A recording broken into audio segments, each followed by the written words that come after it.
Ambassador Avi Nir-Feldklein, thanks for joining us. First, let me express what you already know. The 14,000 members of MIFF are outraged and greatly saddened that the government recognized the fantasy state of Palestine today, rewarding terrorism.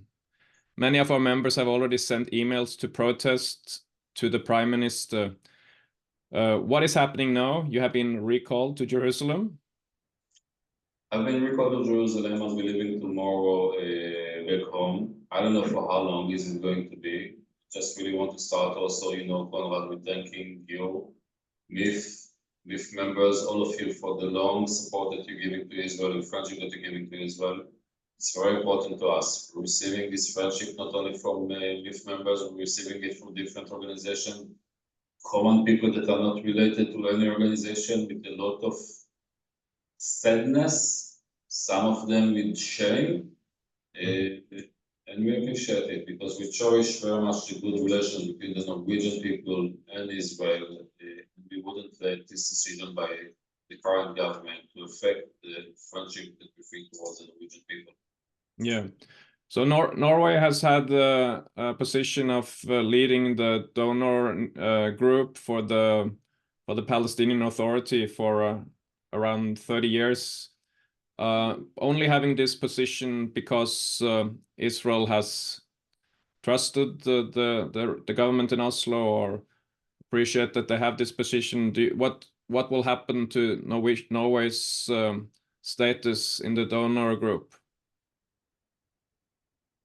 I'm going to Israel as part of a consultation between myself, my government, to decide really what Israel is going to do with relations with the current government in Norway. Obviously, as you stated clearly, the reason that Norway was being able to play such a role for 30 years was the fact that Norway was enjoying the trust and respect of both sides, us and the Palestinian. Unfortunately, with this decision, it is, as you correctly said, rewarding the terrorists, strengthening the Hamas, strengthening Iran, giving up on our hostages, is not contributing for any trust or respect in Jerusalem towards Norway, but this will be for my government to decide what they want to do. Do you see a way for relations between Norway and Israel to be restored? Yes, sure, because, again, this is why I'm emphasizing this current government, because we feel that the friendship and support, popular support towards Israel in Norway is big. We feel that it was even growing after October 7th because of understanding of what Israel is facing, the evil, the monsters that we are facing, the threats basically to annihilate Israel.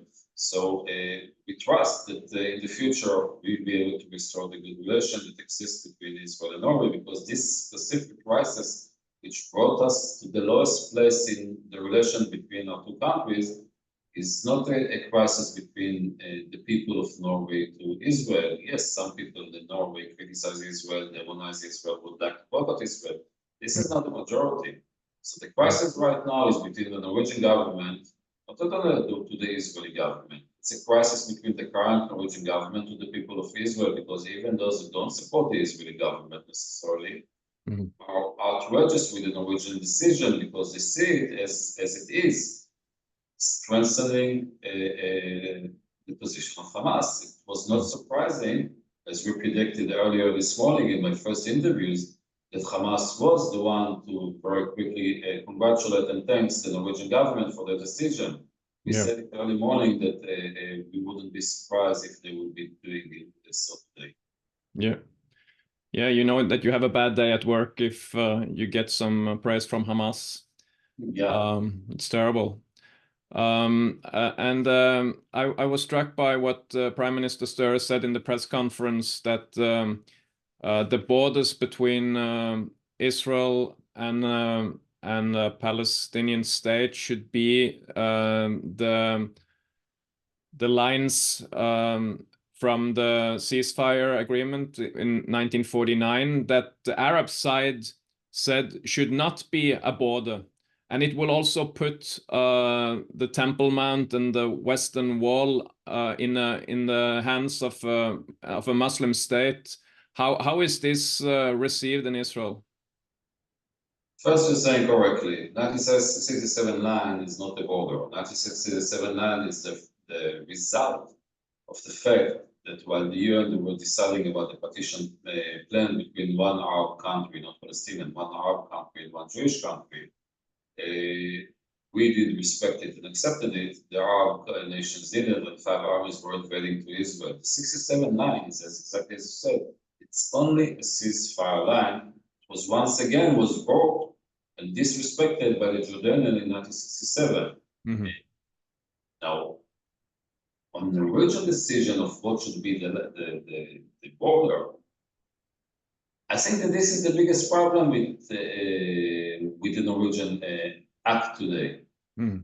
Because for 30 years, Norway was doing what a mediator should do, respecting the two sides to be the one to take decisions.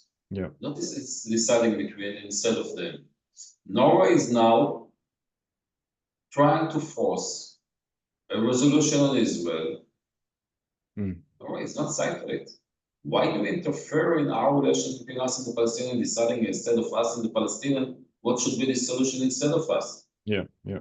This is not a role of someone that is trying to be a mediator. Yeah. And Norway probably something went wrong over there and went too much, too far with understanding of their ability and position. Yeah. Yeah, it's terrible. Avi, I will need to let you go. You have many interviews today. Any surprises that you have got as you talk to the Norwegian journalists? No, it was very intensive, interesting day. A lot of interest. People are listening to what we have to say. And we are flooded from this morning, early morning, with telephones, WhatsApp, SMS, emails, flowers bouqueted coming over here, with a lot of messages from people that we don't even know. Yeah. And they just don't understand it. They just don't understand. Because, tomorrow morning we're going to wake up. And Norway already have recognized the Palestinian state. And what will be changed? What will be the difference? Nothing. The same situation will be.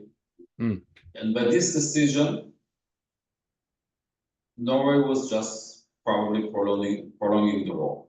Yeah. Because this decision is weakening the Palestinian Authority. This decision is distancing Norway from Israel. And the only one that is happy about this is Hamas and Iran. Now, Hamas could end up the war very quickly if they'll only release our hostages. Now they say, why should we release the hostages? Here we have a government like Norway and others, luckily not too many, recognizing us as a state without us doing anything. Yeah. As long as our hostages are being kept in Gaza, the war will continue. So basically the decision, Norwegian declaration today was prolonging the war instead of really contributing for this resolution. Yeah. Avi, thanks a lot for joining us on a busy day. All the best as you go back to Israel. Always remember that you do have many friends in Norway, and many of them are the members of MIFF. Thank you very much, Conrad. Thank you personally. Thank you for your friendship, and thank you to all MIFF members. Thank you all. Bye-bye. Bye-bye. God bless. Thank you.